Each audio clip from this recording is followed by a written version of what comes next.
Hey, what is up guys, this is Foreverloneyugioh back again with another Duel Links video. This is the second part of the archetype discussion video. We already covered Dark Worlds in the first video, and now let's move to the next archetypes, which we got Jurrac. We already got one Jurracc card from Rex level up reward, but that card is not really relevant. It's not that good either. The effects also mediocre. Forget about it. And the first card that we have for Jurracc is a super rare, Jurracc Titano. Actually, there are two super rare cards for Jurracc. Jurracc Titano is the boss monster, but you cannot be special summoned, so that means you cannot use fossil excavation with it. I mean, if you want to play a big dinosaur, might as well play Superconductor Tyranno, because you can use fossil excavation with it. But this card cannot be special summoned, so this card can only be normal summon, and 2 tribute, honestly, it's a bit too much. Now the Jurraccs do have a support for this. I think it's called Jurracc style Rico. Yeah, this one. Basically, you can get a free fodder out of this. Getting these two cards together requires consistency, something that not every deck without a searcher ability can pull off every time. So just by this factor taken into consideration, we can already tell Jurracc Titano wouldn't be meta. Simply because it's just not consistent enough. The effect's also kind of mediocre. If its effect is more of a control rather than boosting attack, then I can see this be a thing, but in the current state of the meta, I think control is more important. The next card here is Jurracc. Now the direct comparison of Jurracc is Herogeddon.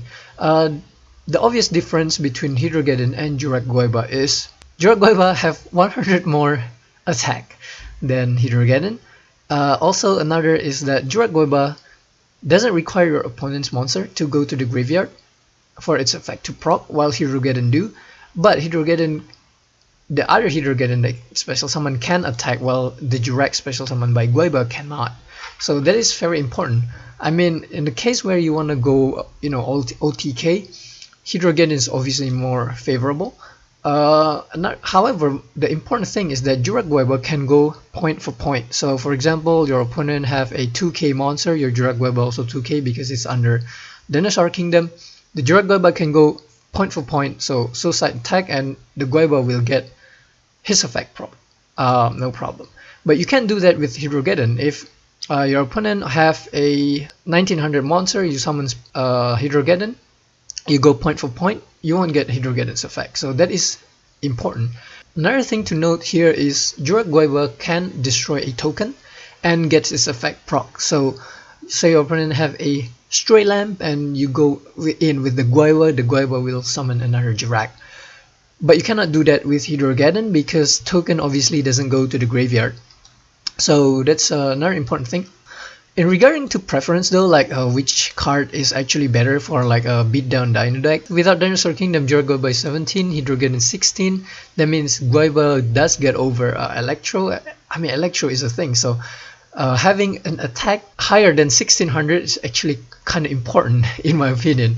So without Dinosaur Kingdom, Guaiba would be the better choice obviously, but with Dinosaur Kingdom there isn't much difference honestly.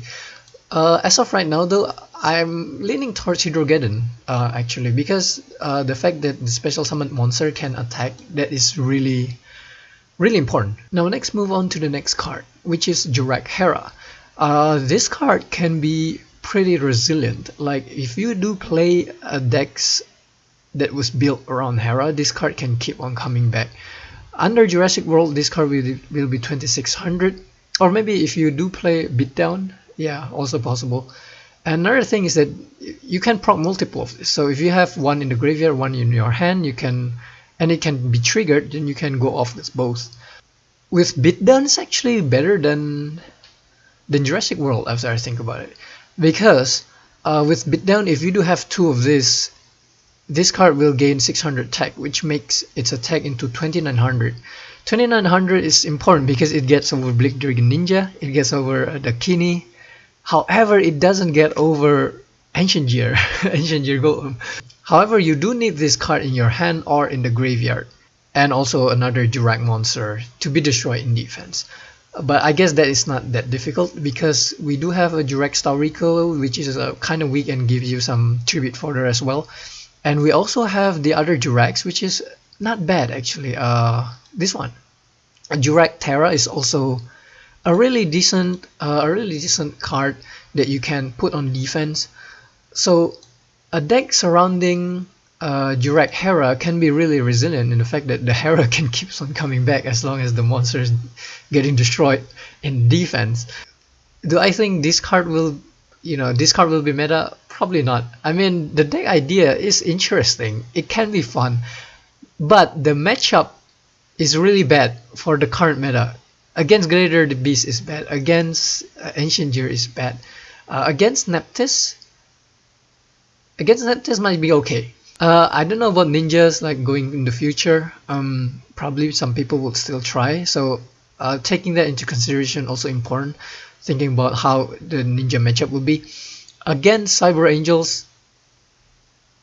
It's not very good. Simply because for the Jurraccs you do need your normal set actually.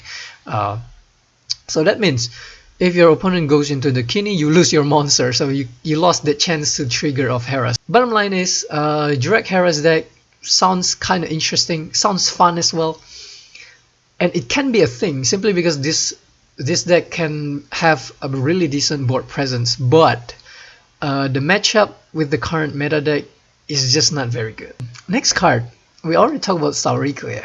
Yeah, we already talked about this. Next one is Jurrac Terra. We did talk briefly about this.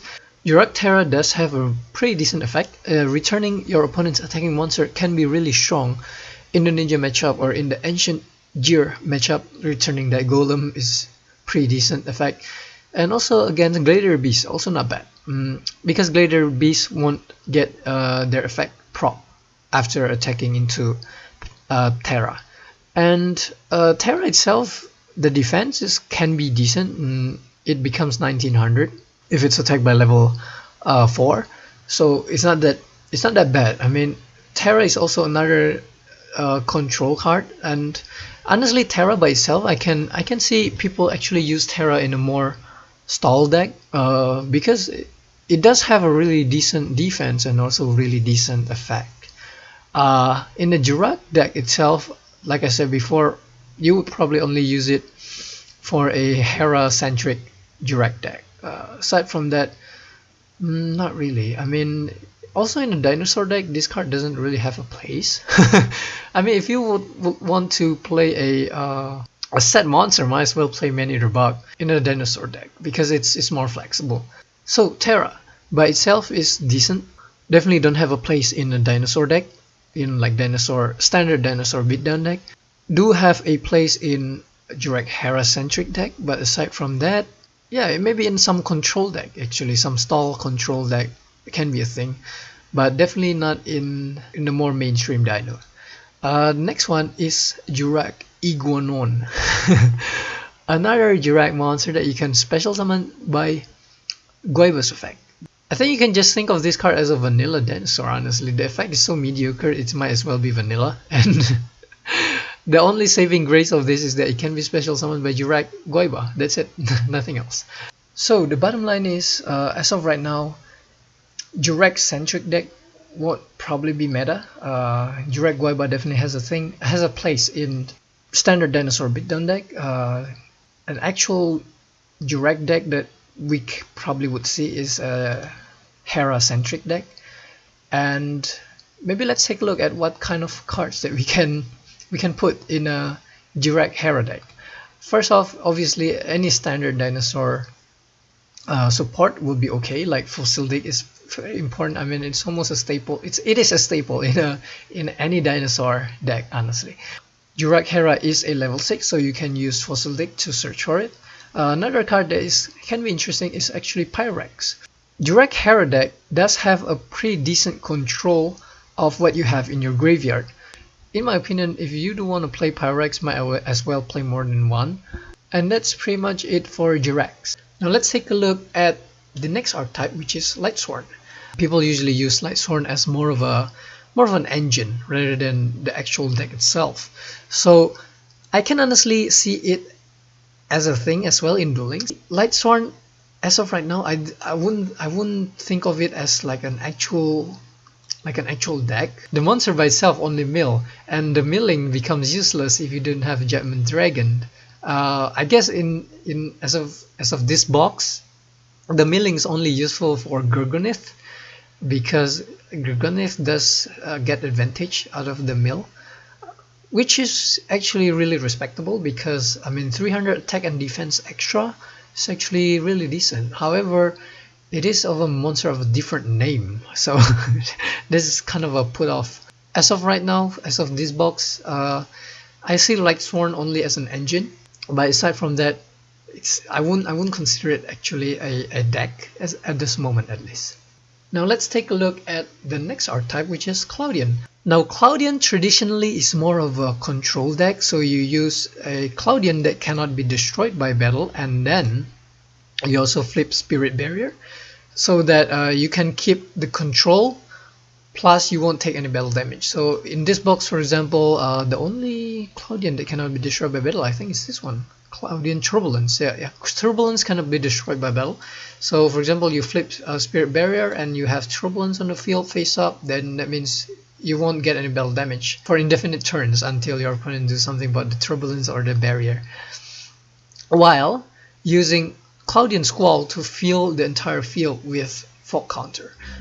However, something lacking is actually in this box, because in the usual Cloudian deck, you control using these two cards, Cirrus Stratus and also Acid Cloud. Cirrus Stratus is the one that destroys monster, Acid Cloud is the one that destroys spell traps.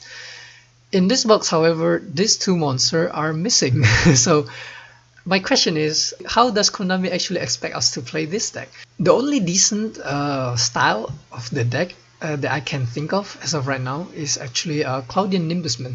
So you rely on Cloudian Nimbusman to... What does this guy do? Basically, it's just getting bigger the more fog counters on the field. So you have a Cloudian Squall for a couple of turns, and maybe a Turbulence, and maybe a Spirit Barrier. I know there's a lot of setup. This how Cloudian is. Cloudians really rely on setup. So I mean, there are some cards. There's some sort of a control card, which is this one. Yeah, does Cyclone. So if your opponent maybe have 4 or more fog counters, which is kind of unlikely, but I mean, in the off chance. And also this one, Rainstorm, but these two are really bad. So I'm guessing maybe Konami expect us to play something with the Eye of Typhoon, which honestly I think it's kind of bad. The thing is with Cloudian is that they have a very obvious weakness, which is they cannot be in a face-up defense position. And in the meta where literally everyone are playing an enemy controller, some people even play Windstorm with Jaguar. Essentially, those cards are equals destruction cards for our Cloudian. So, so if you rely on Eye of the Typhoon, then you kind of bank everything on this monster. Or maybe if you bank on the actually Nimbusman is not that bad, because Nimbusman is only level 5, and it can be as big as Eye of the Typhoon as well. Actually, Nimbusman can be kind of decent. So yeah, that's the only style of play that I can think of by seeing what we have right now. So we do have a Spirit Barrier, so we do have some sort of a setup that we can use. So we have they also give us Turbulence, so I guess you can summon Turbulence, use the Spirit Barrier, and then Squall for a couple of turns, and then summon your Nimbusman and maybe try to attack for game, or maybe the Eye of the Typhoon. But aside from that, it's not there aren't any other playstyle that I can see, honestly. Cloudian seems kind of interesting, mainly also because it's very low rarities.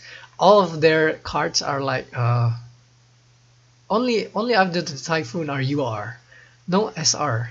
Yeah, no SR. So it's literally a free-to-play archetypes that Konami gave us. You're a free-to-play, here, give you a Cloudians that you can't use anyway because you don't have the Cirrus Stratus, and also you don't have the Acid Cloud. In before the Cirrus Stratus and the Acid Cloud are UR in the next box. Well, Cloudian as of right now, it's not good. So that is it for this video. We do have more archetypes to talk about, which is Volcanics and Gem Knights, but I think that will be quite a long discussion video, because these two archetypes does get a lot of cards in this box. So I think it would be better to make it as a separate discussion video. So yeah, what do you guys think about Cloudians? What do you guys think about Jurracc? What do you guys think about Lightsworn? Really appreciate if you guys can leave your thoughts down below in the comment section, and see you guys next time.